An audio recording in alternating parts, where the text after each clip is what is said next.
धीरेन्द्र शास्त्री कितना बड़ा ढोंगी पापी पाखंडी है उसका खुलासा हो चुका है। वो कितना बड़ा झूठ बोलता है, कैसे बेवकूफ बनाता है और धीरेन्द्र शास्त्री के दम पर उसके भाई लोग बड़े बड़े कांड कर देते हैं। कार और मोटरसाइकिलों का बैंड बजाने के बाद अब परिवहन मंत्री नितिन गडकरी की नजर बसों पर आ टिकी है। कॉकरोच जनता पार्टी वाले अभिजीत दीपकी ने सुधीर चौधरी को तिहाड़ी दिहाड़ी कहकर ऐसा जवाब दिया कि चर्चा पूरे देश में हो गई और सुधीर चौधरी भाग खड़े हुए। नमस्कार, मेरा नाम है गौरव पाल, आप देख रहे हैं गौरव का चश्मा। धीरेन्द्र शास्त्री उर्फ बागेश्वर बाबा के भाई शालीमार गर्ग ने एक बहुत बड़ा कांड कर दिया है। अपने भाई धीरेन्द्र शास्त्री और बागेश्वर बाबा की शय पर उसके रसूख का फायदा उठाते हुए शालीमार गर्ग ने छतरपुर में खुलेआम गोलियां चलाई। जी हां,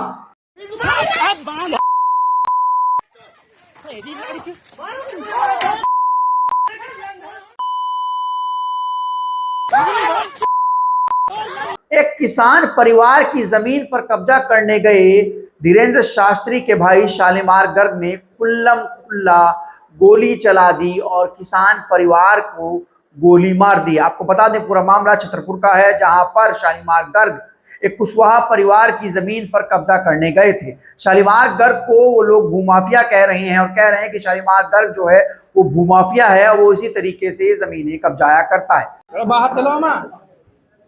किसने मारा आपको?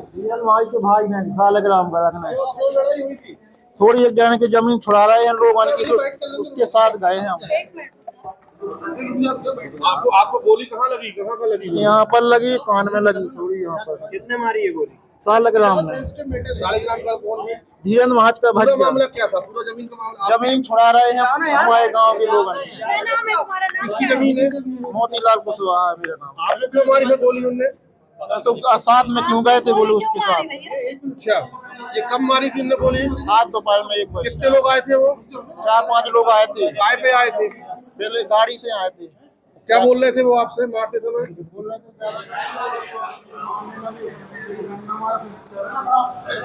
शालीमार गर्ग कुशवाहा परिवार की कुशवाहा किसान परिवार की जमीन कब्जा करने गए, जहां पर किसान परिवार ने जमीन देने से मना कर दिया। तो ऐसे में शालीमार गर्ग ने कहा कि तुमको हम सही कर देंगे और फिर जमीन कब्जा करने के लिए धाए धाए गोली चला दी। धीरेन्द्र शास्त्री के भाई बागेश्वर बाबा का यह पहला कांड नहीं है। इससे पहले भी धीरेन्द्र शास्त्री का भाई शालीमार गर्ग जो है वो कई ऐसे कांड कर चुका है, कई बार गोली चला चुका है, कई बार लड़ाई झगड़े कर चुका है। लेकिन अपने भाई के रसूख के कारण बागेश्वर बाबा की जो पहुंच है मुख्यमंत्री, प्रधानमंत्री, भाजपा तक, उसके कारण शालीमार गर्ग पर शायद कोई कार्रवाई नहीं होती और इसलिए शालीमार गर्ग जो है वो साफ तरीके से बच जाता है। वो साफ तरीके से सबके सामने उसको छोड़ दिया जाता है और वो इसी तरीके से फिर गुंडागर्दी करता हुआ घूमता है और फिर नए कांड को अंजाम दे देता है। बड़ा सवाल यह है दोस्तों कि बागेश्वर बाबा शालीमार गर्ग अपने भाई से पहले ही पीछा छुड़ा चुके हैं। ऐसा वो कहते हैं कि मेरे भाई से कोई रिश्ता नहीं है। लेकिन बड़ा सवाल यह है दोस्तों कि वो बागेश्वर बाबा जो लोगों का भविष्य पर्ची देखकर बताता है, जो लोगों को सुधारने के लिए हनुमान जी से फोन पर बात करता है, जो लोगों को बड़ा बड़ा प्रवचन देता है, अपनी जेब भरता है, गाड़ी कमाई करता है, लोगों से पैसे की उगाही करता है, वो बागेश्वर बाबा जो भूत प्रेत को लट से मारकर भगा देता है, वो बागेश्वर बाबा अपने भाई शालीमार गर्ग की पर्ची निकालकर नहीं बता पाया कि ये भविष्य में जाकर बदमाश बनेगा। वो बागेश्वर बाबा हनुमान जी से फोन करके अपने भाई को सुधार नहीं पाया जो दुनिया को सुधारने की बात करता है। वो बागेश्वर बाबा जो अपने ही घर के लोगों को धर्म कर्म का पाठ नहीं पढ़ा पाया, धर्म का रास्ता नहीं दिखा पाया, वो लोगों को धर्म का रास्ता दिखाने की बात करता है, पर्ची निकालने की बात करता है, भविष्यवाणी करने की बात करता है, चमत्कार करने की बात करता है। और उसके भाई लोग जो हैं वो बागेश्वर बाबा धीरेन्द्र शास्त्री की पहुंच के दम पर किसानों की जमीनों को कब्जाते हुए घूमते हैं, धाएं धाएं गोली चलाते हुए घूमते हैं। अब जाहिर सी बात है कि इससे पहले अगर शालीमार गर्ग पर कोई ढंग की कार्रवाई हो गई होती तो उसकी हिम्मत नहीं थी कोई इस तरह की हरकत कर दे, लेकिन शायद वो अपने भाई के रसूख, अपने भाई की ताकत, अपने भाई की पावर, अपने भाई की पहचान के दम पर, बागेश्वर बाबा और धीरेन्द्र शास्त्री की पहचान के दम पर किसी की भी जमीन कब्जा लेता है, कहीं भी गोली चला देता है। E20, E85 और E100 फ्यूल से भारत की गाड़ियों का सत्यानाश करने वाले, भारत की गाड़ियों को बर्बाद करने वाले, भारत के मध्यम वर्गीय आदमी की जेब पर अतिरिक्त बोझ डालने वाले माननीय मंत्री नितिन गडकरी, अब उनकी अगली नजर जो है वो बस पर है। जी हां, माननीय मंत्री नितिन गडकरी ने कहा है कि वो उड़ने वाली बस बनाएंगे। जी हां, आया हूं, अभी हवा में उड़ने वाली बस भी लाने वाला हूं, पानी में उतरने वाला हवाई जहाज भी मैंने लाया था, मैं समुद्र में उतरा था। तो इसके ऊपर मैं mass rapid transport system on electricity ये तैयार करके दूंगा जो मेरे अंडर आती है, जिससे एक कोने से दूसरे कोने कब पहुंचे पता नहीं चलेगा। ये भी शुरुआत। बड़ा सवाल यह है कि अब तक तो सड़कों पर ही बसें ढंग से नहीं चल पा रही हैं, जगह जगह गड्ढे हो चुके हैं, जगह जगह खड्डे हो चुके हैं। जो एक्सप्रेसवेज हैं, चाहे वो देहरादून दिल्ली एक्सप्रेसवे हो या फिर वो बॉम्बे दिल्ली एक्सप्रेसवे हो, सब जगह कहीं ना कहीं से कुछ ना कुछ प्रकट हो जा रहा है, गड्ढा बन जा रहा है, दीवार गिर जा रही है। तो ऐसे में नितिन गडकरी अपना काम धाम छोड़कर अब उड़ने वाली बस बनाएंगे, यानी कि देश के लोगों का बेवकूफ बनाना है। पहले E20, E85, E100 के नाम पर, इथेनॉल के नाम पर देश का बेवकूफ बनाया, उससे पहले टोल के नाम पर देश का बेवकूफ बनाया, सस्ती क्वालिटी की सड़कें बना दी, और अब आगे और सवालों से बचने के लिए जो लोगों की E20 पेट्रोल से लोगों की गाड़ियों में नुकसान हुआ है, E85 पेट्रोल से लोगों की गाड़ियों में नुकसान हुआ है, उससे बचने के लिए उड़ने वाली बस का जुमला थोप रहे हैं। जो काम इस समय करना है, जो सड़कें बनवानी है, जो NHAI की सड़कें टूटी हुई हैं उसको तो सही नहीं कराया जा रहा है, जो और स्टेट हाईवेज टूटे हुए हैं उसको तो सही नहीं कराया जा रहा है, जो बरसात में जहां जहां गड्ढे हो चुके हैं उसको तो ठीक नहीं कराया जा रहा है, जो पानी भर रहा है उसको ठीक नहीं कराया जा रहा है, लेकिन लंबी लंबी फेंकी जा रही है दोस्तों। जी हाँ दोस्तों, आगरा के एक फ्रिज में बनी शिवलिंग की आकृति, और उस शिवलिंग की आकृति से आगरा में लोगों का जमावड़ा लग गया और इस फ्रिज को बना दिया गया फ्रिजेश्वर महादेव। जी हाँ, फ्रिजेश्वर महादेव। फ्रिज में बर्फ नहीं जमेगी तो क्या होगा? टीएमसी के सांसद कीर्ति आजाद ने फ्रिज में जमी बर्फ को लेकर एक ट्वीट किया और साइंस का पाठ अंध भक्तों को पढ़ा दिया। जी हाँ, पहले मैं आपको बताऊंगा कि कीर्ति आजाद ने क्या कहा। कीर्ति आजाद ने लिखा कि एक बड़ा आइस बॉल है जो कि ऑस्ट्रिया के स्लमबर्ग में है, वहां पर लोग पिकनिक के लिए आते हैं और लोकल वहां बच्चों को बताते हैं ये आइस बॉल कैसे बना, ये एक प्राकृतिक घटना है और ये सर्दियों में बनती है, इसमें कोई चमत्कार नहीं है। कीर्ति आजाद लिखते हैं इसको आगे आगरा की घटना से जोड़ते हुए कि मैं अगर सच बता दूंगा तो लोग मुझे ट्रोल करने लगेंगे। जाहिर सी बात है, ट्रोल करने लगेंगे। आगरा के फ्रिज में एक शिवलिंग जैसी आकृति बनी। अरे फ्रिज में, फ्रीजर में अगर बर्फ नहीं जमेगी तो कहां जमेगी?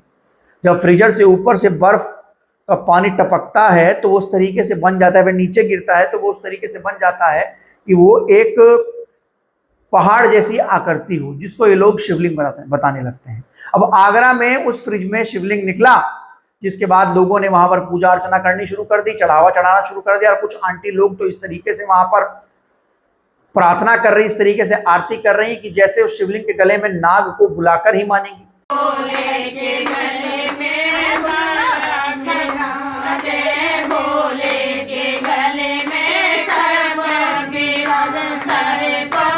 यह अंधविश्वास है। बागेश्वर बाबा धीरेन्द्र शास्त्री जैसे लोगों ने देश में इस तरीके का अंधविश्वास पैदा कर दिया है दोस्तों, कि हमारे देश के लोगों ने अपनी बेसिक बुद्धि लगाना भी बंद कर दिया है कि फ्रिज के भीतर बर्फ नहीं जमेगी तो कहां जमेगी। और ये बर्फ जमना एक साइंस है। अगर अभी फ्रिज बंद कर दो ये बर्फ पिघल जाएगी, अभी लाइट भाग जाए ये बर्फ पिघल जाएगी। अगर असली चमत्कार है तो बिना बिजली के, बिना फ्रिज बंद करे ये बर्फ जमी रहे। चमत्कार नहीं, ये साइंस है।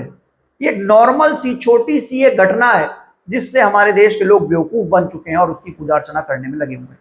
हमारे देश के लोगों को साइंटिफिक रूप से धकेला जा रहा है गड्ढे में और वो लोग जा रहे हैं। और इसका फायदा जो है वो चुनिंदा लोग उठा रहे हैं। अब अगर मैं फ्रिज बंद कर दूं, जनरेटर ना हो, लाइट भाग जाए तो क्या होगा? ये शिवलिंग तो पिघल जाएगा। बोले बाबा तो पिघल जाएंगे, तो उसका जिम्मेदार कौन होगा? बिजली विभाग। तो ये इस तरीके का आडंबर जो है वो देश में फैला हुआ है, और जाहिर सी बात है कि हमारे देश के लोग जो है वो इस तरीके के आडंबरों में फंसकर धीरेन्द्र शास्त्री जैसे लोगों के चंगुल में फंस रहे हैं। उनके भाई लोग जो हैं वो जमीनें कब्जा रहे हैं, उन्हीं लोगों की जमीनें कब्जा रहे हैं जो लोग आडंबर में फंसते जा रहे हैं। सुधीर चौधरी ने दिखा दी है अपनी असली तस्वीर। जी हाँ, सुधीर चौधरी भाजपा के पक्ष में उतर है। सोनम वांगचुक जो है वो लगातार कई दिनों से भूख हड़ताल पर बैठे। सोनम वांगचुक लगातार भूख हड़ताल पर बैठे, उनकी तबियत खराब हो रही है, सरकार पर दबाव बन रहा है। विपक्ष के लोग जो हैं वो सोनम वांगचुक से मिलने जा रहे हैं, सरकार पर दबाव बनाने की कोशिश कर रहे हैं कि धर्मेंद्र प्रधान इस्तीफा दें। लेकिन सुधीर चौधरी एक नंबर का दिहाड़ी है जो सरकार के टुकड़ों पर पलता है तो पत्रकार। जनता की बात, जनता कहता है कि मैं जनता का पत्रकार हूं, लेकिन वो दिहाड़ी है। वो सुधीर चौधरी ने कहा कि सोनम वांगचुक को मरवाकर छोड़ेंगे अभिजीत दिप्के को सोनम वांगचुक की हंगर स्ट्राइक खत्म करनी चाहिए, उनको हॉस्पिटल ले जाना चाहिए और अपने आप भूख हड़ताल पर बैठना चाहिए। अगर सोनम वांगचुक की इतनी चिंता है सुधीर चौधरी को, तो धर्मेंद्र प्रधान से इस्तीफा मांगे।